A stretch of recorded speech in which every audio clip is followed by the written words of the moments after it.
Hello friends, स्टोकोस kitchen में आपનું સ્વાગત છે। આજે આપણે ગુજરાતી કઢી કેવી રીતે બનાવાય તે જોઈશું। એના માટે સૌથી પહેલાં તો તમે જો મારી ચેનલ સબસ્ક્રાઈબ ના કરી હોય તો સબસ્ક્રાઈબ કરી લેજો અને જો વિડીયો પસંદ આવે તો લાઈક અને શેર જરૂરથી કરજો। સૌથી પહેલાં મેં થોડો ચણાનો લોટ લઈ લીધો છે। ત્યાર પછી આપણે એમાં થોડું દહીં લઈશું।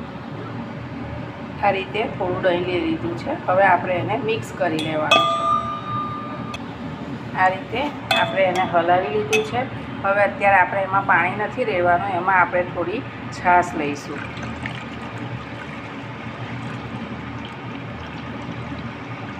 આ રીતે મેં થોડી છાશ લઈ લીધી છે। જો છાશ ખાટી હોય તો તમારે એ પ્રમાણે લેવાની છે। મેં આ રીતે લીધી છે। મેં ઘરે જ છાશ બનાવી છે, જે ખાટી નથી એટલે મેં અંદર પાણી ઉમેર્યું નથી। હવે આપણે એને હલાવી લઈશું। આ રીતે આપણે એને હલાવી લીધું છે। હવે આપણે એને સાઈડ પર મૂકીશું અને કઢી માટેનો મસાલો તૈયાર કરીશું। કઢી માટેના મસાલા માટે આપણે સૌપ્રથમ આપણે આમાં થોડા લીલા ધાણા લીધા છે, 2-3 લીલા મરચાં અને એક આદુનો ટુકડો। આટલી આ વસ્તુ આપણે આમાં વાટી લઈશું। એમાં આપણે થોડી રાઈ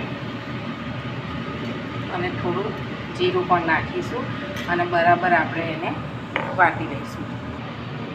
આ રીતે આપણે એને બરાબર વાટી લેવાનું છે। હવે આ આપણે જે કઢીનું મિશ્રણ તૈયાર કર્યું હતું એમાં ઉમેરી દઈશું।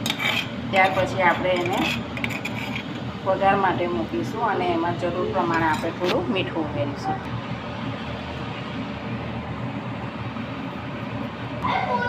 હવે આપણે વઘાર માટે વઘાર્યું લઈ લીધું છે, જેને આપણે ગેસ પર મૂકી દઈશું અને એમાં સૌથી પહેલાં તો આપણે જીરું નાખીશું। આ રીતે આપણે જીરું નાખવાનું છે। સહેજ ગરમ થાય ત્યાર પછી આપણે એમાં થોડું ઘી નાખીશું।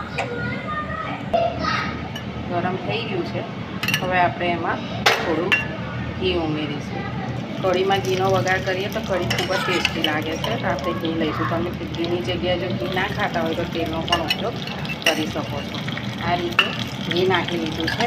હવે જીરું બરાબર તતરી જાય પછી આપણે એમાં થોડો તજ પાવડર નાખીશું।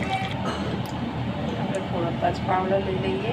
ત્યાર પછી આપણે એમાં કઢી પત્તા નાખીશું। તજ પાવડરની જગ્યાએ તમે તજનો પણ ઉપયોગ કરી શકો છો। મેં તજ પાવડરનો ઉપયોગ કર્યો છે, જેથી કઢી વધુ ટેસ્ટી બને।